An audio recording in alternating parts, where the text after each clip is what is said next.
Hoy quiero hacer una pausa antes de comenzar. Esto debido a la naturaleza tan delicada del tema que hoy vamos a tratar. La falta de recursos económicos o situaciones adversas no deben de ser jamás una justificación para hacerle el mal a alguien. Estos casos deben despertarnos la conciencia y la responsabilidad de estar alertas. Si detectamos algo similar en nuestro entorno, debemos actuar. No podemos ser simplemente espectadores en silencio. Si está en nuestras manos, debemos intervenir, alzar la voz y hacer un llamado a las autoridades. Si trabajamos juntos, podemos construir una sociedad más justa y proteger a quienes están en una situación de vulnerabilidad. Este es nuestro deber y con acciones pequeñas, de verdad, acciones muy pequeñas, podemos marcar una diferencia. El 18 de marzo del año 2017, mientras los primeros rayos del sol salían y la gente de la zona se preparaba para un día más, en un terreno baldío del municipio de Nezahualcóyotl, Estado de México, un hombre que caminaba por las calles Bordo de Xochiaca y Virgen del Camino hizo un hallazgo devastador. El de una pequeña niña que se confundía con lo árido del paisaje. Hasta ese momento, su nombre aún se desconocía, pero lo que llamó la atención de quienes se fueron acercando fue el detalle de las calcetas rojas que llevaba puestas. Sin pistas sobre su identidad, los medios la bautizaron como Calcetitas Rojas, convirtiéndola en un doloroso recordatorio de la vulnerabilidad y el de los más inocentes en nuestra sociedad.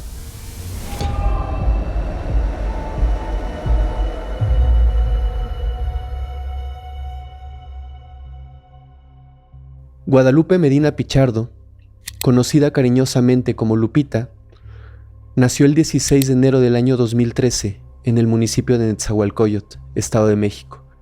Ella era hija de Yadira Medina Pichardo y de Pablo Rodríguez Escamilla, su padrastro.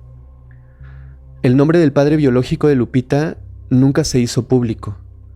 Lupita era la menor de 4 hermanos y vivía en condiciones de extrema pobreza, además de constantes negligencias. La historia de Lupita comenzó en un entorno marcado por dificultades. Yadira, su madre, enfrentaba una vida llena de carencias económicas y problemas de... Nunca inscribió a Lupita en el registro civil, dejándola sin un acta de nacimiento, sin una identidad. Tanto Yadira como Pablo tenían problemas y recurrían a actividades para poder sobrevivir. Cuando Lupita tenía alrededor de 4 meses, Yadira fue arrestada por un delito relacionado con este tipo de actividades y condenada a 2 años de prisión. Durante la ausencia de Yadira, Lupita fue cuidada por su tía, Marina Concepción Medina, quien le ofreció un entorno en ese momento un poco más estable y hasta cierto punto un poco más amoroso, algo que nunca había encontrado en su hogar. Sin embargo, cuando Yadira fue liberada, decidió recuperar a su hija. Aunque Marina ofreció quedarse con Lupita y permitir visitas de su madre, Yadira prometió que cambiaría y que la cuidaría.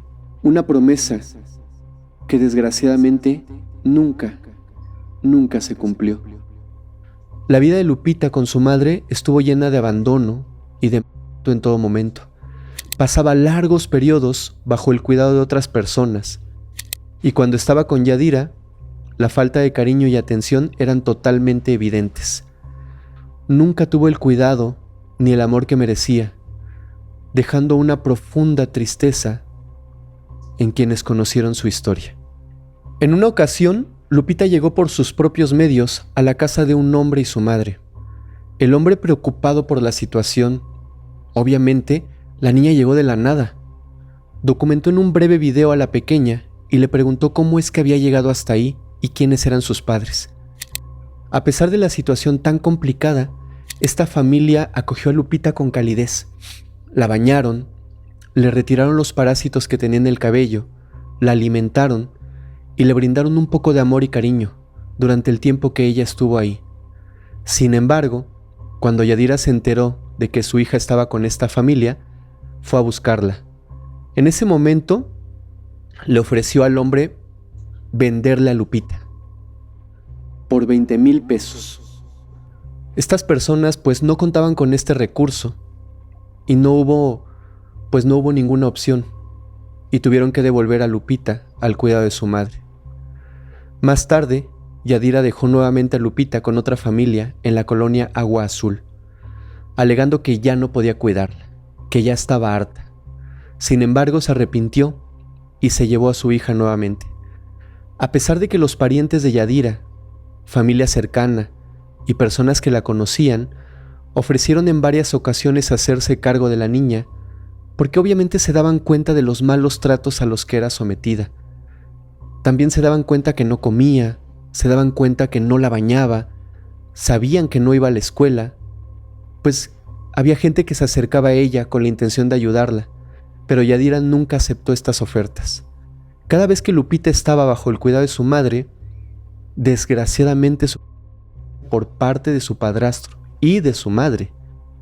La abuela de Lupita presentó en una ocasión una denuncia ante el Sistema Nacional para el Desarrollo Integral de la Familia.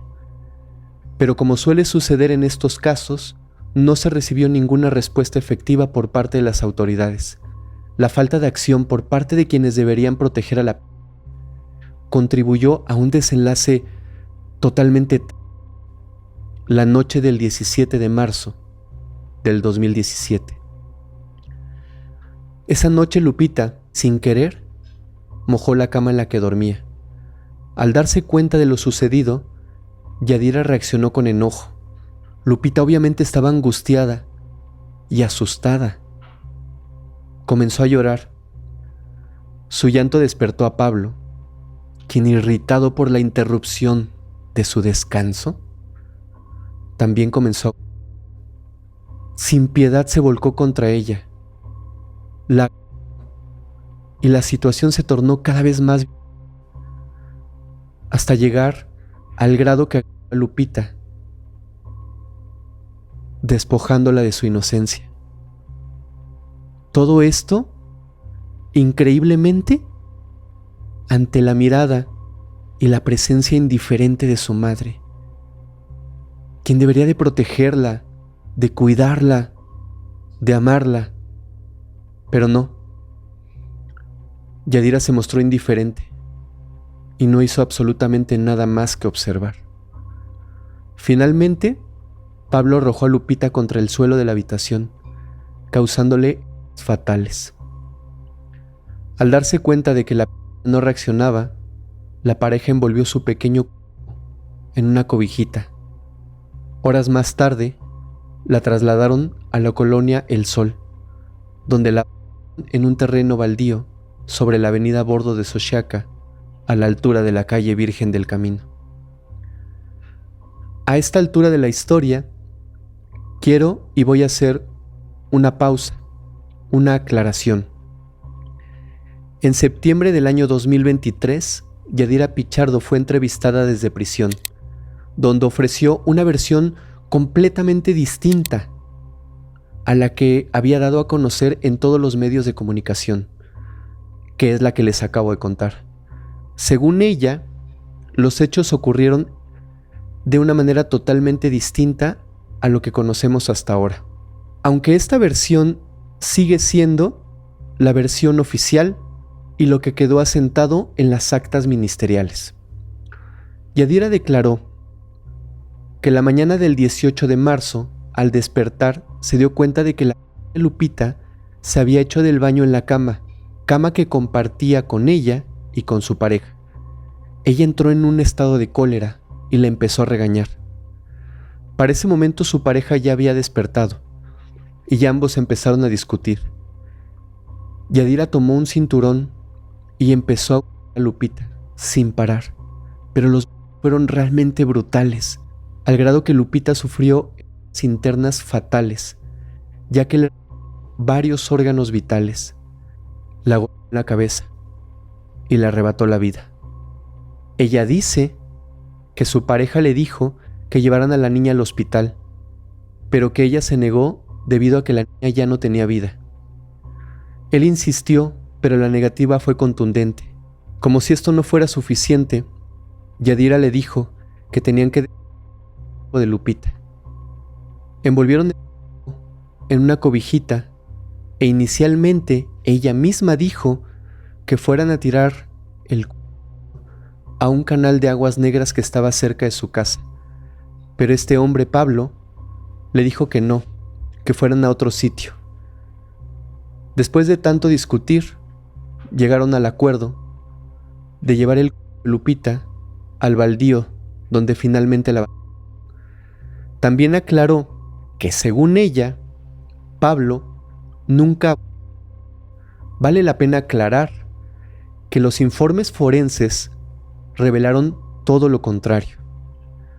En esta confesión prácticamente deslinda a Pablo, su pareja sentimental, de toda responsabilidad, obviamente desde su punto de vista, a pesar que todos los informes oficiales dicen otra cosa. Hay un detalle más que es muy importante. Yadira confesó que mientras todos estos horrores ocurrieron, ella estaba totalmente consumida por sustancias ilícitas y que cuando regresó a la realidad se dio cuenta de los horrores que había cometido. Ahora, el 18 de marzo, alrededor de las 10:30 de la mañana, vecinos de la zona encontraron el cuerpo de Lupita y avisaron a las autoridades. Llevaba una sudadera verde, una camiseta color lila con el dibujo de una hada y unos calcetines rojos. Fue a raíz de este último detalle que se le conoció inicialmente como calcetitas rojas. Su cuerpo presentaba signos desgarradores.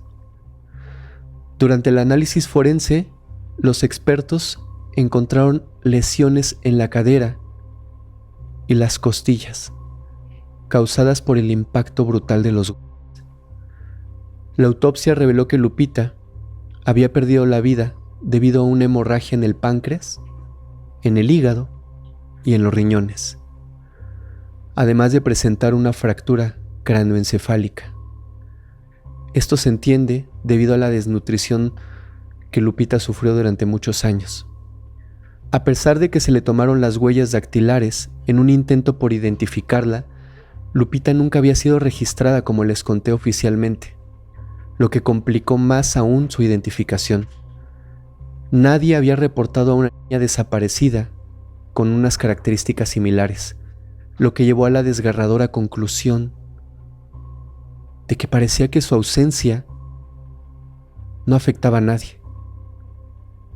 Pasaron semanas sin que su cuerpo fuera reclamado. El 2 de mayo, la fue sepultada en el Parque Memorial de Naucalpan, y el nombre de Angelita, como un homenaje, fue escrito en su lápida. Desde el momento en que se hizo público el descubrimiento de su cuerpo, Verónica Villalbazo, mejor conocida como Frida Guerrera, se involucró en el caso, haciéndolo y tomándolo a manera personal. Frida criticó la falta de acción de las autoridades en la identificación de la y exigió una investigación más activa.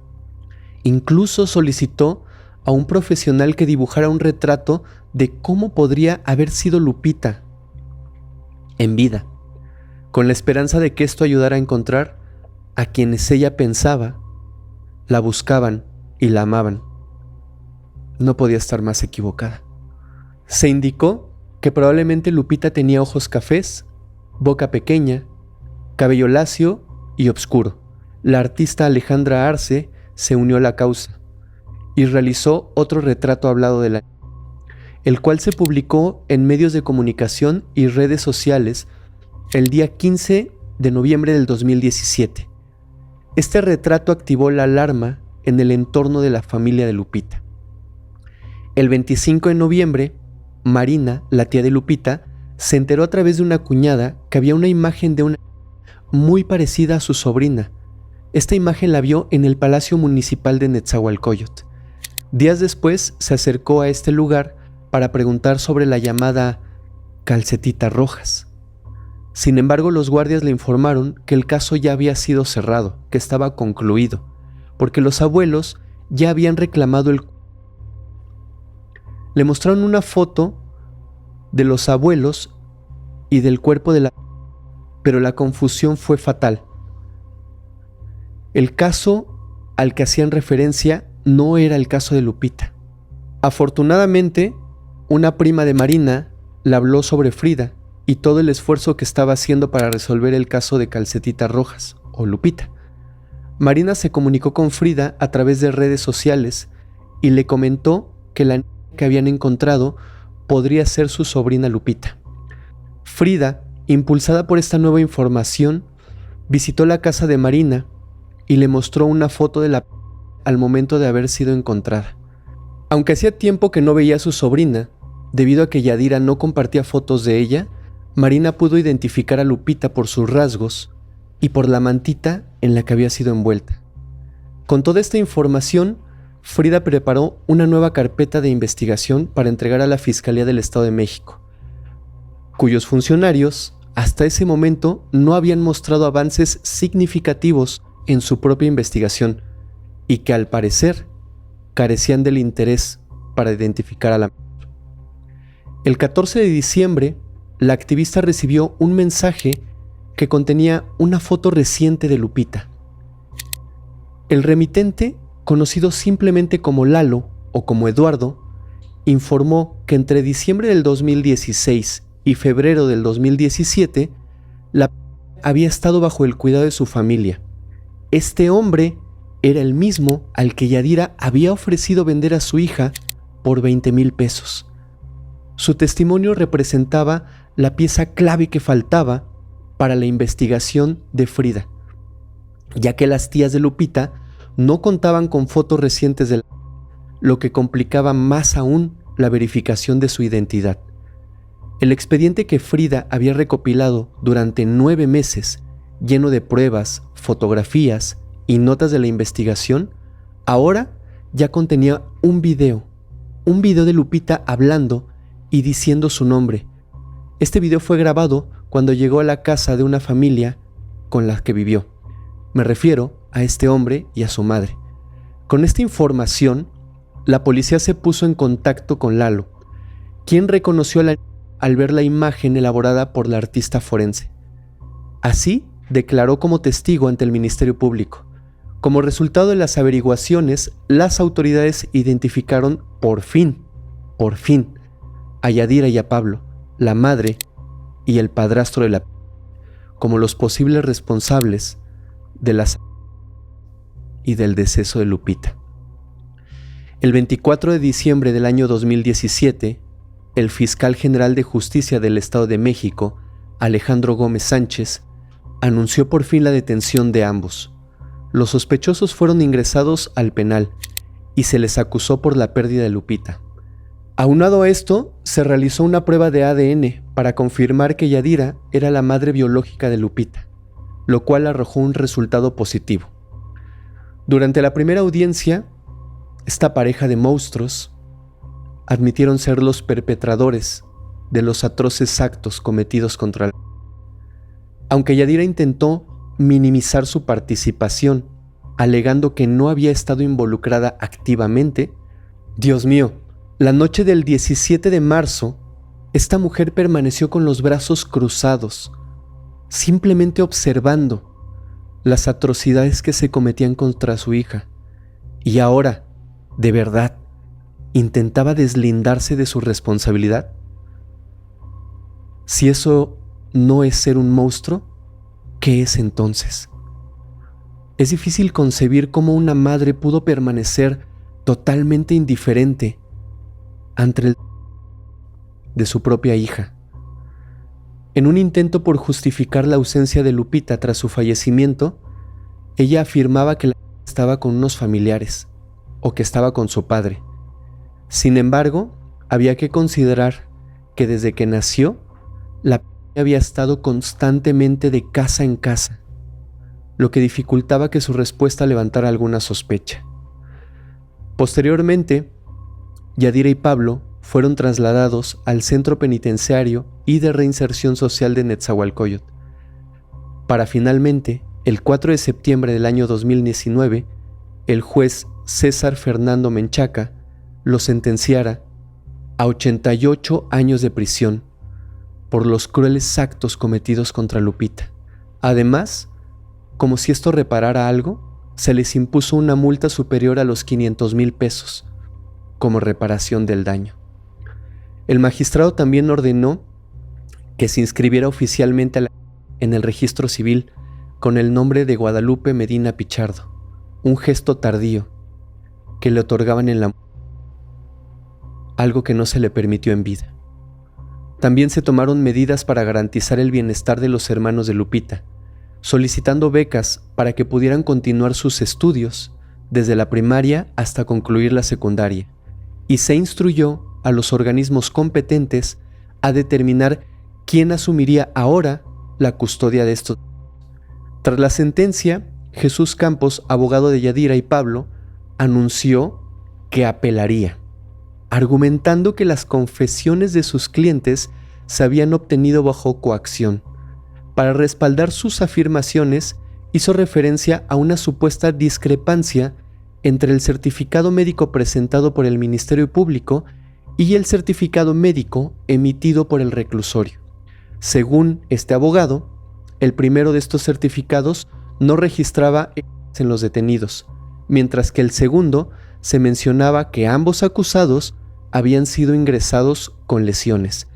Campos también cuestionó la falta de una prueba concluyente que estableciera la responsabilidad de Yadira y Pablo en el deceso de Lupita, afirmando que aunque había ocurrido un crimen, sus defendidos no debían ser considerados como responsables. Increíble, ¿no?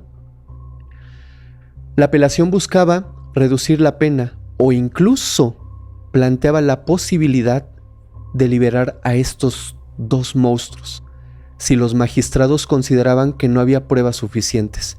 Afortunadamente, esta apelación nunca prosperó y tanto Yadira como Pablo permanecen y permanecerán tras las rejas, cumpliendo su sentencia de 88 años, pagando por sus atroces y cobardes actos. Yadira relató que sufrió maltrato por parte de su madre. Dijo que era una que era constantemente en general que su madre no la quería, y siendo aún muy joven, fue por uno de sus tíos, hermano de su madre. Cuando su madre se enteró de esto, por voz de Yadira, la única actitud que tomó fue no creerle y además es profundamente triste, de verdad, que esta mujer haya vivido experiencias tan terribles en su infancia. Sin embargo, tuvo en sus manos la oportunidad de romper un ciclo de amor y no lo hizo. No somos quienes para juzgar a nadie, pero cuando la vida de una niña inocente es arrebatada de una manera tan cruel, tan cobarde, tan vil, es inevitable preguntarse si realmente estamos preparados para ser padres. Como he mencionado en otras ocasiones anteriores, la maternidad y la paternidad deben de ser decisiones tomadas con plena conciencia. Cuando llega a nuestras vidas, asumimos responsabilidades de verdad sagradas: protegerlos, cuidarlos y guiarlos, incluso, de verdad, a costa de nuestras propias vidas. Así lo veo yo, y creo que es el deber de todos velar por el bienestar de los más pequeños. Antes de terminar, les voy a contar otra historia. De verdad pareciera que esta familia de alguna manera está vinculada a este tipo de actos tan cobardes. En el año 2022, en el municipio de Chimalhuacán, fue reportado como desaparecido el Carlos Antonio Castro Cervantes. 3 días fueron los que duró su búsqueda. El 9 de noviembre, la madre de Carlos, a quien cariñosamente llamaban Carlitos, reportó su desaparición ante la Fiscalía General de Justicia del Estado de México, donde se emitió un boletín de búsqueda para dar con su paradero. De acuerdo con la alerta Amber que se emitió, él había desaparecido en el mismo municipio. El día de su desaparición vestía una playera color azul marino y un pantalón de mezclilla del mismo color. Como dato adicional, se dijo que tenía un lunar en el lado izquierdo del cuello. Tras el reporte de su desaparición, las autoridades comenzaron la investigación pertinente. La madre de Carlitos aseguró que mientras caminaba por las calles del municipio, unos hombres descendieron de un carro y la arrebataron prácticamente de las manos. Sin embargo, la mañana de ese viernes fatídico, después de las indagaciones, las autoridades decidieron realizar una búsqueda en la casa del... Esto para tratar de encontrar cualquier pista que pudiera ayudar a su localización. Pero encontraron algo que realmente es horrible. Descubrieron dentro de la casa un lugar donde la tierra estaba floja. Obviamente esto le llamó la atención a los peritos y empezaron a excavar. Lo que encontraron fue el sepultado de Carlitos, en el mismo hogar donde vivía con su madre y su padrastro. Fuentes oficiales informaron que el de tan solo 5 añitos era primo de Lupita, conocida también como Calcetitas Rojas. De verdad, parece que esta familia estaba marcada por la tragedia. Personas cercanas han mencionado que el padre de Carlitos se encuentra al día de hoy privado de la libertad en el Centro Penitenciario y de Reinserción Social del Bordo de Xochiaca, acusado de haber arrebatado la vida de una persona. La madre se había separado de él y comenzó una nueva relación, en la cual se sabe que de todo tipo. Ambas personas, tanto la madre como el padrastro, fueron afortunadamente vinculados a proceso por el deceso de este pequeño. Son 2 casos con las mismas características, 2 casos encontrados en la misma familia. Esto nos hace reflexionar sobre los graves problemas que enfrenta nuestra sociedad. De verdad, no es posible que situaciones tan dolorosas sigan ocurriendo. Y es responsabilidad de cada uno de nosotros priorizar el bienestar de los más pequeños. Debemos de recordar que ellos son y deben de ser siempre la prioridad en cada una de las familias. Dentro de sus hogares deben de sentirse seguros y protegidos. Su única preocupación debería ser hacer su tarea, jugar y ser felices. Hoy les voy a pedir algo diferente.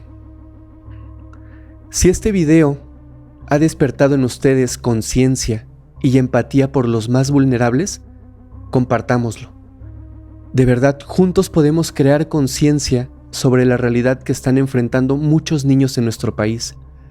Si actuamos a tiempo y estamos atentos a nuestro entorno, seguramente podemos hacer algo para ayudar a aquellos que están en peligro. Una llamada o un reporte oportuno a las autoridades o incluso la difusión de algún caso en redes sociales de algún extremo, de verdad se los digo, puede marcar enormemente la diferencia. No nos quedemos como simples espectadores con los brazos cruzados. Si a nuestro alcance está hacer una llamada, un reporte, una publicación, hagámoslo. De verdad, juntos podemos marcar una diferencia que puede ser muy importante en la vida de un... Yo soy su amigo Fermex y los espero la próxima semana en un capítulo más de Historial Criminal. Gracias.